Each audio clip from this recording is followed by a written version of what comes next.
how to make highlights on Instagram story. So yeah guys, let's just start the video. So first of all guys, what you need to do, you need to just open the Instagram, and once you have opened, you need to tap on your profile at the bottom right corner of the screen. Once you turn a tap on it, you will tap on the three dots at the top right.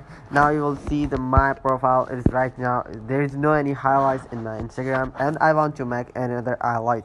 So all you need to do, you need to just tap on the settings and activity, and then you just tap the second option. Very second option, archive.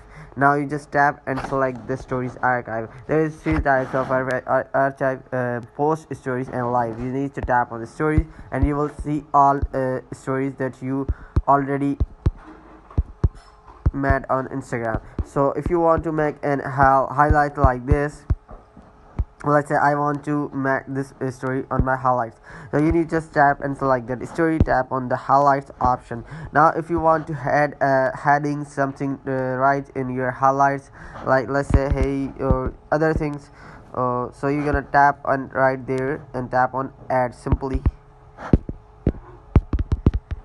tap on add option. After that, once you're gonna tap on add option, it will be added, and then you can tap on the view on your profile. Now you will see you can see the highlights, view your profile. So if this video was helpful for you guys, so please like and subscribe for more videos like this. See you guys in the next video. Bye.